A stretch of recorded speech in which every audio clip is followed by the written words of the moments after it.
And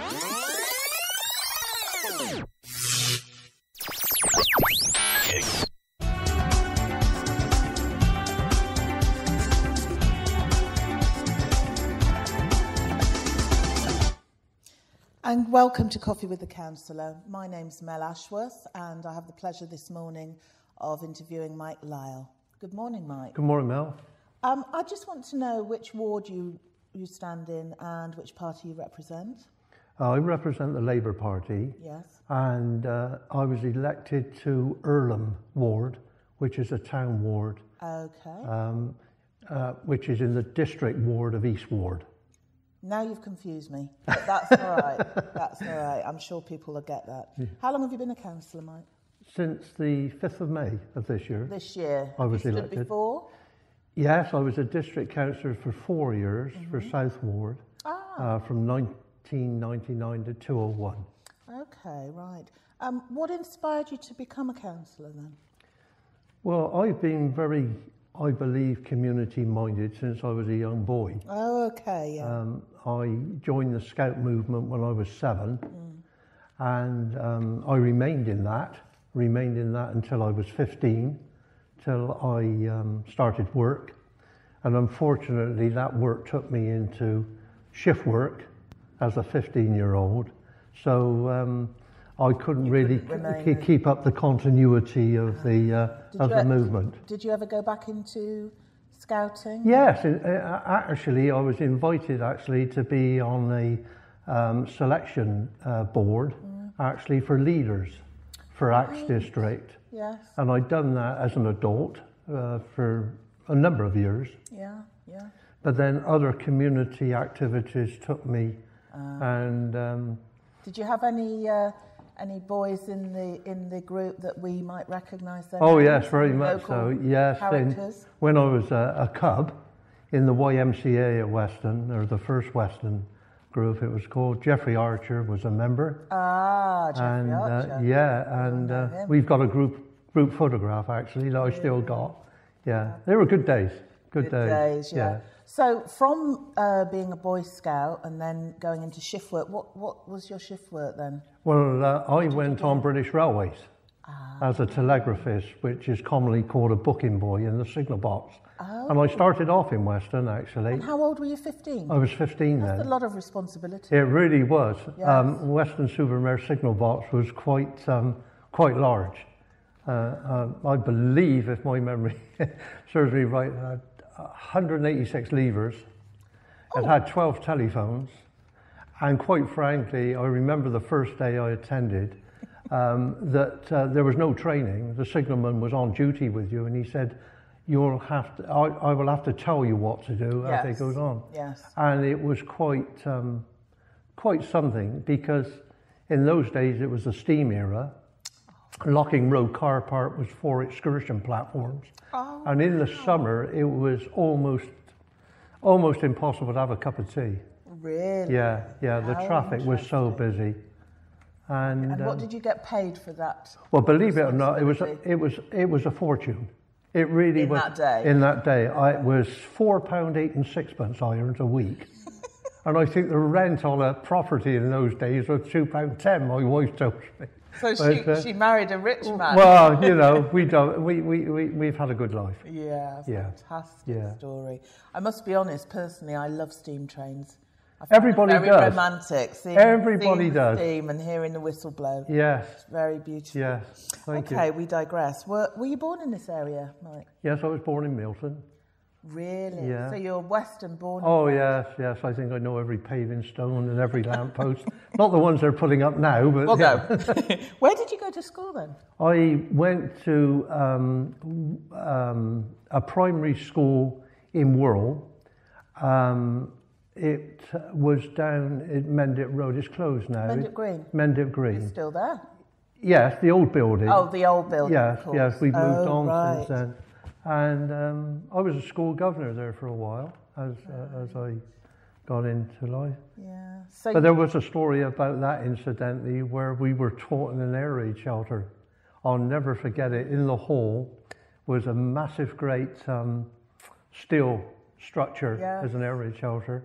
and we used to get in there with the teachers. I mean, we were only toddlers, Oh, wow. 4 to 5. Did you have gas masks and everything? Yeah, they were available.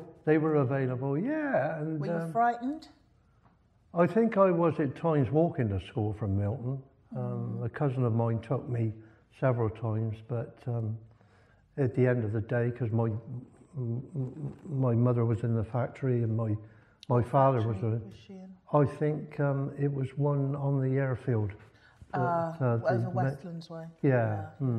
So she couldn't take you to school? Well, not all the time, no. My father used to take me to work sometimes because of the situation, yes. And he was an air raid warden. Was working all... Sorry, Mike. No, it's working all hours, you know. Yeah. Yeah, difficult times. Yeah, so growing up in that sort of atmosphere, it must have been quite difficult economically and, you know... Just I don't think we ever... Is that where you got your sense of community spirit from? Because the road was community spirited. It was... Can you explain that? Because people live in a very different world nowadays. Yeah. In those days, well, I think it started off with my recollections was the friends that I've got now are still alive, and when we do meet, we reflect on those days because the 3 fathers of the 2 lads that I know and my father were what they called air raid wardens. Oh, okay. Yeah. And they all had a whistle. No, there was one whistle between the 3 of them. And what they'd done was patrolled the road, Milton Road, and they had to blow this whistle if there was a problem. Oh, okay, yeah. And they used to share this whistle. And it was this community that as we got older, not only did the adults respect one another and got on well with one another, we did as lads. And I think this is what done it. We used to go camping together up on Crooks Peak on the Mendits at weekends. I remember on one occasion, 2 of us cycled to Southampton and pulling a trailer behind us and camping on the way. So it was fun as well? Oh, very much so. There wasn't the building you see in Milton Road in those days. I could look out of my front door, as it were, and I could look, apart from Locking Road, I could look right across to the Mendive Hills. Wow.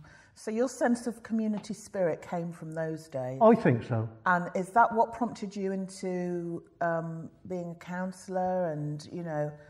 Well, I think I being in several organisations, I think it came over, quite frankly, in latter years experience.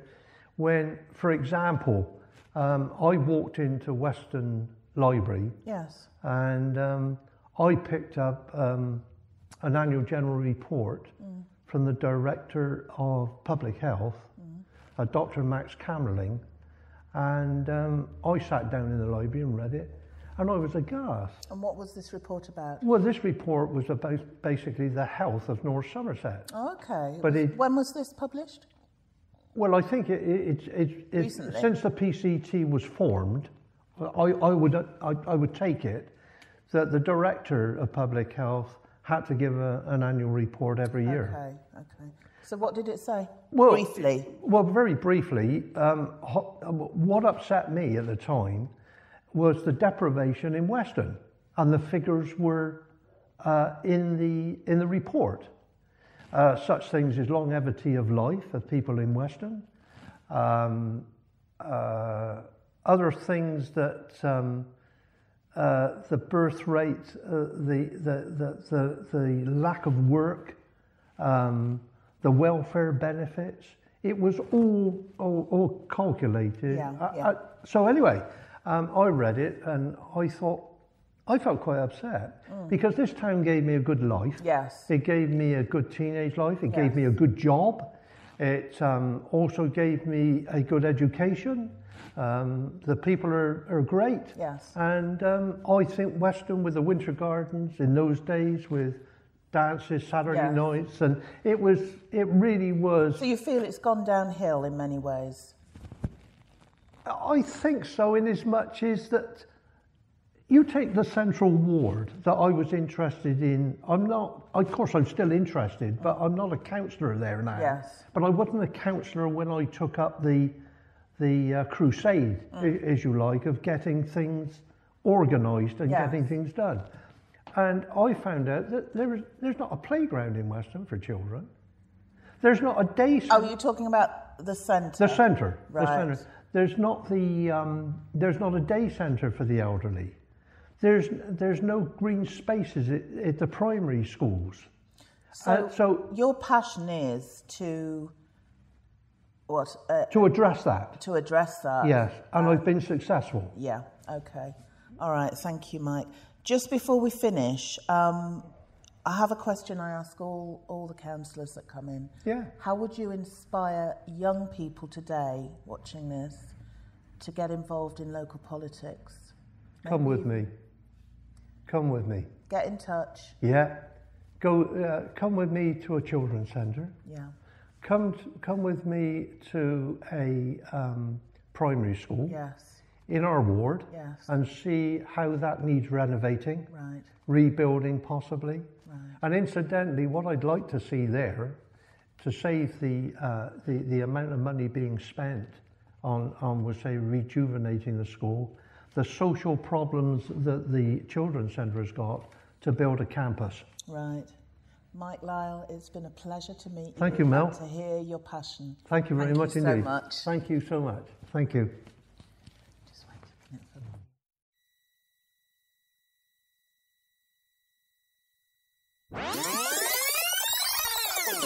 me.